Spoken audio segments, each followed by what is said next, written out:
السلام علیکم ورحمۃ اللہ وبرکاتہ۔ سامعین اکرام، درس قرآن کے سلسلہ میں آج کا ہمارا سبق سورۃ آل عمران آیت نمبر 29 پر مشتمل ہے۔ میں اپنے احباب سے بارہا یہ گزارش کر چکا ہوں، پھر بھی کروں گا اور کرتا رہوں گا کہ ہم دین سے بہت دور ہوتے جا رہے ہیں اور اصلی کامیابی اللہ اور اللہ کے رسول کی اتباع فرما برداری میں ہے۔ ہم تھوڑا سا وقت نکال کر اپنی عاقبت کے لیے، اپنے مفاد کے لیے اللہ اور اللہ کے رسول کی باتوں کو سنیں اور پھر ان کو اپنانے کی کوشش کریں، تاکہ وہ دن جہاں اعمال کے سوا کوئی چیز کام نہیں آئے گی، کچھ نہ کچھ اس کے لیے کما لیں۔ یہ زندگی تو بالآخر ختم ہو ہی جانی ہے، اور نہ ختم ہونے والی زندگی کے لیے بھی کچھ کما لیں۔ میری اب سب احباب سے یہ گزارش ہے کہ میرے اس پیام اسلام چینل کو سپورٹ کریں، اللہ اور اللہ کے رسول کا پیغام لوگوں تک پہنچانے میں میری مدد کریں، اس کار خیر میں شامل ہو جائیے۔ آپ کو بھی اور مجھے بھی اللہ رب العزت اس کا اجر عطا فرمائیں گے ضرور انشاءاللہ، اور خود بھی عمل کی کوشش کیجیے، دوسروں تک بھی یہ بات پہنچائیے۔ میرے اس چینل پہ ہمیں اسلام کو سبسکرائب کر لیں، تاکہ آنے والی تمام جو ویڈیو ہیں، یہ جو سلسلہ میں نے شروع کر رکھا ہے، وہ آپ تک پہنچتا رہے۔ اور یہ جو روحانی ہماری غذا ہے، اللہ رب العزت نے جو پیدا کی ہے، یہ ہمیں ملتی رہے اور ہماری روح جو ہے وہ پاکیزگی کی طرف آئے، اللہ اور اللہ کے رسول کی اطاعت کی طرف آئے۔ میرے لیے بھی دعا کیجیے، سب مسلمانوں کو اللہ تعالیٰ صراط مستقیم نصیب فرمائے۔ آج ہمارا سبق آیت سورۃ آل عمران کی آیت 29 پر مشتمل ہے۔ اعوذ باللہ من الشیطان الرجیم، بسم اللہ الرحمن الرحیم۔ قل ان تخفوا ما فی صدورکم او تبدوہ یعلمہ اللہ وَيَعْلَمُ مَا فِي السَّمَاوَاتِ وَمَا فِي الْأَرْضِ وَاللَّهُ عَلَى كُلِّ شَيْءٍ قدیر۔ اس آیت مبارکہ کا پچھلی آیت سے ربط ہے کہ جہاں اللہ رب العزت نے یہ فرمایا کہ کافروں کو دوست نہ بناؤ، وہ تمہارے دوست نہیں ہو سکتے، تو اسی کے سلسلہ میں آگے اللہ تعالیٰ نے فرمایا کہ اگر تم چھپ کر ان سے دوستی کرو گے تو اللہ تو جانتے ہیں۔ فرمایا قل ان تخفوہ، کہہ دیجئے اے نبی صلی اللہ علیہ وسلم، اگر تم چھپاؤ گے ما فی صدورکم، جو تمہارے سینوں میں ہے، او تبدو، یا ظاہر کرو گے، یعلمہ اللہ، اللہ کو تو علم ہے۔ اللہ فرماتے ہیں تم اپنی بات کو مخفی رکھو، چھپانے کی کوشش کرو، لیکن اللہ رب العزت سب جانتے ہیں۔ اللہ رب العزت دل میں پیدا ہونے والے خیال جو بھی پیدا نہیں ہوا اس کو بھی جانتے ہیں، جیسا کہ سورۃ البقرہ میں اللہ تعالیٰ نے فرمایا وَإِن تُبْدُوا مَا فِي أَنفُسِكُمْ أَوْ تُخْفُوهُ يُحَاسِبْكُم بِهِ اللَّهُ، جو کچھ تمہارے دلوں میں ہے، چاہے تم اس کو چھپاؤ، چاہے تم اس کو ظاہر کرو،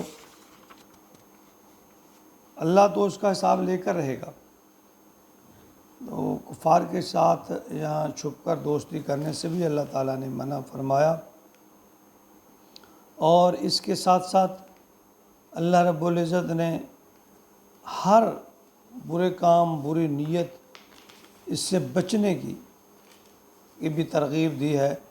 کہ دل کو صاف کرو، اپنے دل کا جو آئینہ ہے اس کو صاف کرو کہ تمہارے دل میں جو بات ہے اللہ اس کو جانتے ہیں۔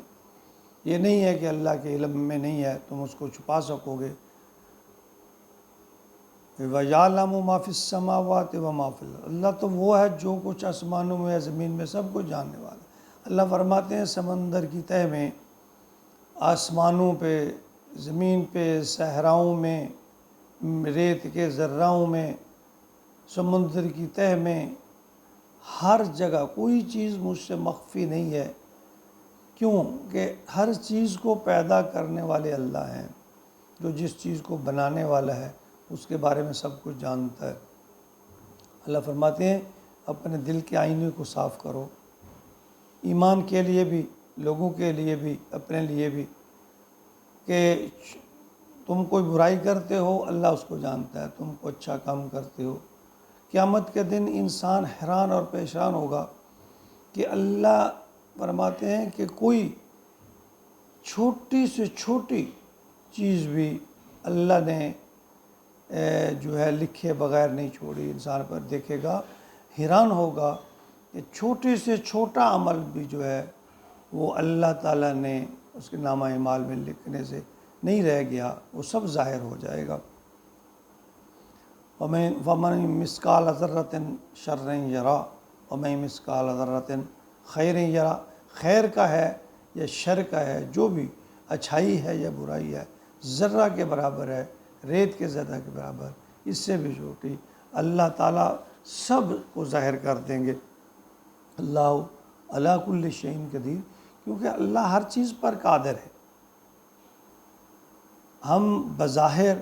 دنیا سے تو بچ سکتے ہیں، کسی بھی عمل میں، کسی بھی بات میں دنیا سے تو ہم چھپا سکتے ہیں، لیکن اللہ فرماتے ہیں کہ مجھ سے تم نہیں چھپا سکتے، میں زمین و آسمان، بلکہ اس تمام زمین و آسمان کے اندر جو کچھ بھی ہے، جہاں بھی ہے، جیسا بھی ہے، میں اس کو جانتا ہوں، اور انسان کے دل میں کیا خیال پیدا ہو رہا ہے، کیا بات ہے، کیا اس کی نیت ہے، اللہ فرماتے ہیں میں وہ بھی جانتا ہوں۔ تو ہمیں اخلاص کے ساتھ اللہ کے احکام کی بجا آوری کرنی چاہیے، اخلاص کے ساتھ نبی اکرم صلی اللہ علیہ وسلم کی اتباع فرما برداری کرنی چاہیے، اور دین کے تمام معاملات میں، بلکہ دنیا کے بھی تمام معاملات میں ہمیں یکسوئی کے ساتھ، اخلاص کے ساتھ سر انجام دینا چاہیے۔ اور میرا ذاتی تجربہ ہے کہ کام دین کا ہو یا دنیا کا، اگر ہم اسے اخلاص کے ساتھ، صاف نیت کے ساتھ، صرف اللہ کی رضا کی خاطر اس کو انجام دینے کی کوشش کریں گے تو ناکامی ہو ہی نہیں سکتی۔ اللہ قدم قدم پہ حفاظت فرماتے ہیں، اللہ قدم قدم پہ مدد فرماتے ہیں، اور وہ انسان جو صرف اور صرف صاف نیت سے اللہ کی رضا کی خاطر کام کرتا ہے، اللہ تعالیٰ انہیں اس دنیا میں بھی عزت دیتے ہیں، اور قیامت میں تو اس کا بدلہ ہے ہی ہے۔ تو ہمیں چاہیے ہم اللہ سے دعا کریں، یہ انسان کا کمال نہیں ہے کہ نیت کا صاف ہو جانا، دل کا صاف ہو جانا، یہ تو اللہ کی خاص کرم نوازی ہے۔ اور یہ ہم سب اللہ سے مل کر دعا کریں کہ اللہ ہمارے دلوں کو اخلاص سے بھر دے، اللہ ہمارے دل میں ایسے خیالات نہ پیدا ہونے دے جو اللہ کو پسند نہیں ہے۔ ہم ہر کام، اپنا ہر کام ریاکاری سے پاک، دکھاوے سے پاک، تکبر غرور سے پاک، صرف اور صرف اللہ کی رضا کی خاطر، اللہ کی خوشنودی کی خاطر انجام دیں، اور اسی میں برکت ہے اور اسی کا صلہ ہے۔ اللہ رب العزت ہر اچھے کام میں ہماری مدد فرمائے، آمین یا رب العالمین۔